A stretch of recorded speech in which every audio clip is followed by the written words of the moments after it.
Hello and welcome aboard the Rip Van Winkle. This is your captain, and I'll be doing the steering and light narration for you today. As we make our way out of the Rondout Harbor, I wanted to point out that the Rondout Harbor was once one of the busiest ports located on the Hudson River during the late 1800s and early 1900s.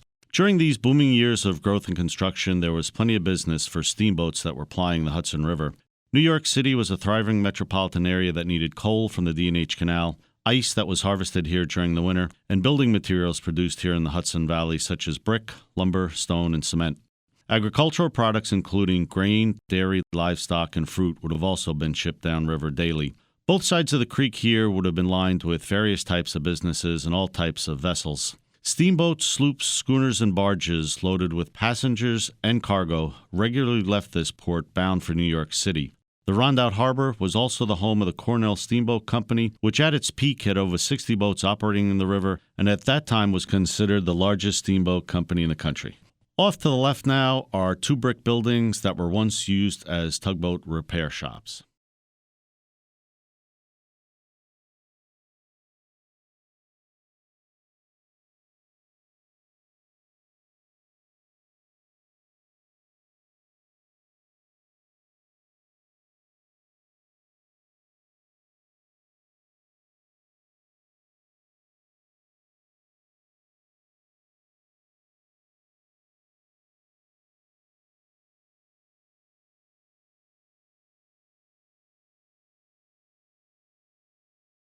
Now, since the Rondout Harbor was such a busy port, we needed a lighthouse to help mark the entrance to the harbor.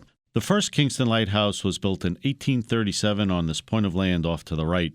This wooden structure, though, was soon badly damaged by ice and weather, and it only operated up until 1867.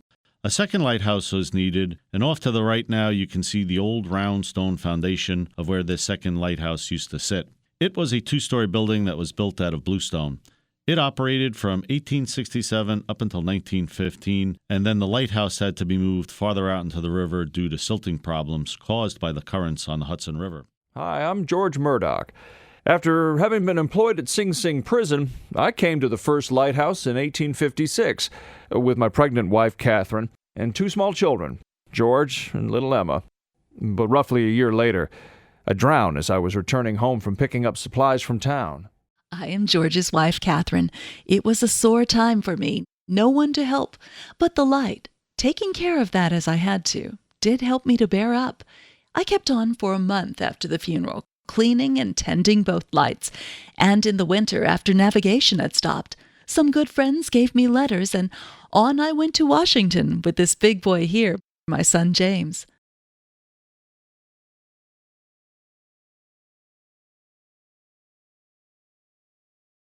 The first explorer to discover the Hudson River was Giovanni de Verrazzano, a Venetian navigator. He was sailing along the east coast in 1524 when he entered what is now New York Harbor, and he recorded seeing this river, but he did not enter it.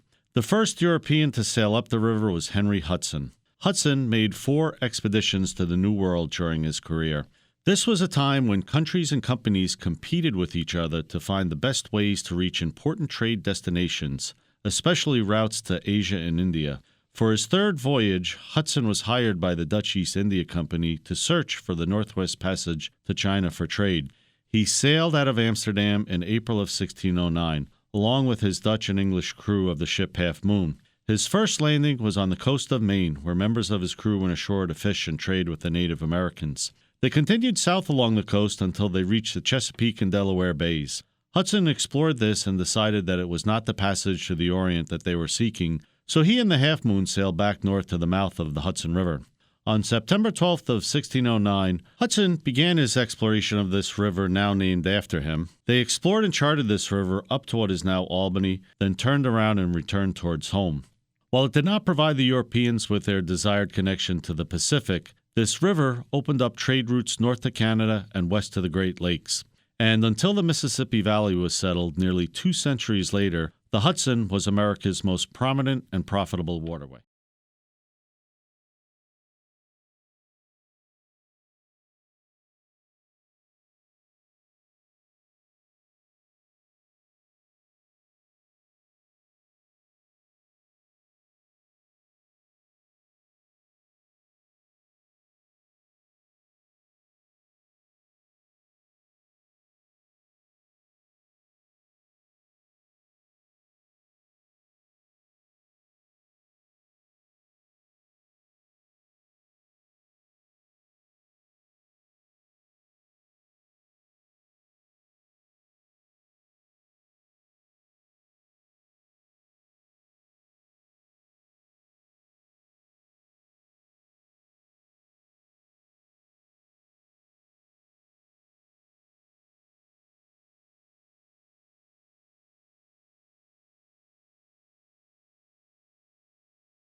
This area off to the right now, in between here and the shoreline, is an area that's known as the Esopus Meadows. And the Meadows is a very shallow area. It's usually only about 1 to 2 feet deep at low tide, and it's marked by 2 buoys and a lighthouse.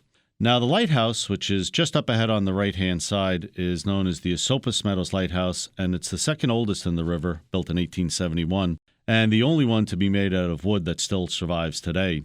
250 wooden piles, each about 40 feet long, were driven down into the river bottom, and then granite blocks were stacked 16 feet high on top of those, producing a pier that's about 50 feet across. Now, the keeper's home sits on top of this pier, and the keeper's house has 7 rooms in it. There's a kitchen, dining room, and a sitting room on the first floor, with bedrooms on the second.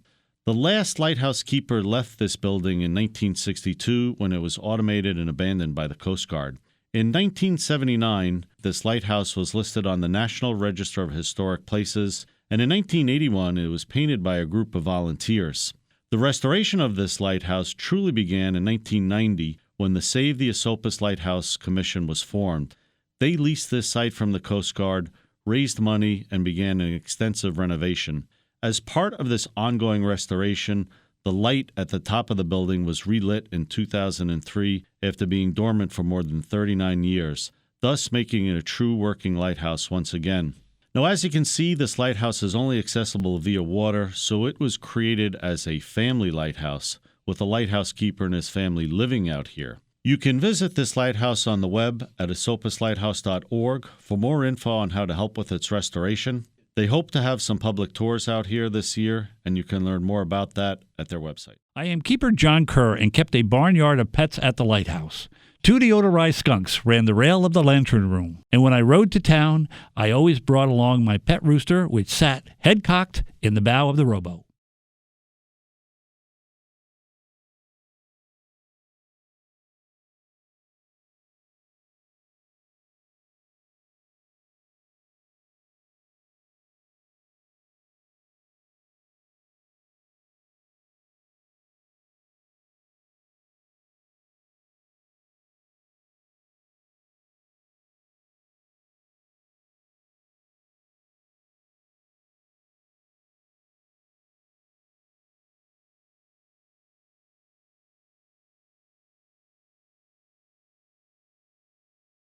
Now, the next mansion coming into view now is also off to the left. It's just a little downriver of the Locusts, and this estate is Statsburg. And Statsburg was once the elegant country home of Ogden Mills and his wife, Ruth Livingston Mills. This home is a fine example of the great country estates that were built in the 19th and 20th centuries by some of America's wealthiest families. Ogden Mills was the Secretary of the U.S. Treasury under President Herbert Hoover. The original 25-room Greek Revival mansion was built here in 1832, but the Mills family had it enlarged in 1895 to its present-day size of 79 rooms. There's 65 rooms with 14 bathrooms. This mansion showcases its Beaux Arts neoclassical styling, and the exterior is embellished with balustrades, pilasters, and has a massive portico facing the river. The interior is decorated in the style of Louis XV, with 23 marble fireplaces, fine oriental rugs, silk tapestry, oak paneling, and gilded ceilings. The estate was a little over 1,600 acres and included a private 9-hole golf course. Mr. Mills employed a house staff of 24 and another 10 or so to take care of the grounds. The Mills used this residence primarily during the autumn as a setting for numerous house parties, dinners, and opulent gala balls. On the estate grounds, the family and their guests enjoyed golf, tennis, horseback riding, and yachting. The rest of the year, the Mills family resided and entertained in their other homes in New York City, Paris, and Newport, Rhode Island. In 1937, Mrs. Henry Carnegie Phipps, the daughter of Ogden Mills, gave this mansion and the grounds to New York State in memory of her parents. Right now, this mansion is a New York State historic site, and it can be toured daily and is very beautiful inside. This was one of 5 homes that me and the wife owned. The Statsburg was where we entertained guests each weekend during the autumn. It was a great place to enjoy the foliage and pleasures of country living. After a day of yachting, golfing, tennis, or horseback riding, our guests would enjoy an 8-course meal at the finest gourmet French food and wine in the mansion's opulent dining room. We had some good times here.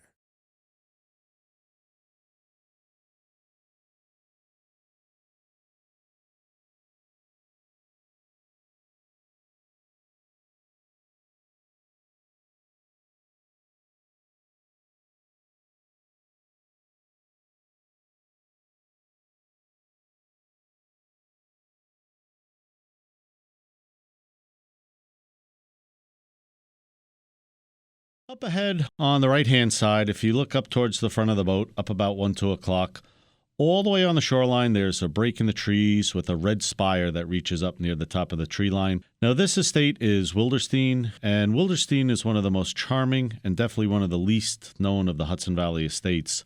Wilderstein is a restored Victorian mansion with a reddish roof and tower that was built in 1852 for Thomas Suckley. The mansion commissioned for this site was a 2-story Italianate villa designed by architect John Warren Rich. In 1888, it was remodeled and transformed into a Queen Anne-style country home. A 3rd floor, a multi-gabled attic, circular 5-story tower, and a veranda were added in the process. The new interior of the building was designed by Joseph Burr Tiffany, a cousin of the better-known Louis Comfort Tiffany. The rooms of the ground floor were done in the historic revival style and in the aesthetic movement style using materials such as mahogany, leather, stained glass, and linen. The grounds were landscaped by Calvert Vaux, one of the designers of Central Park in New York City. The Vaux firm created an intricate network of walks and trails with elaborate gardens that are adorned with specimen trees and ornamental shrubs. The mansion is probably best known for its stained glass and cut glass windows that were designed by Tiffany, and for its most famous resident, Miss Margaret Daisy Suckley, who was born here in 1891 and lived there up until her death in 1991. She was a close companion of FDR and often worked with the president on his papers and kept him company when he stayed here in Hyde Park.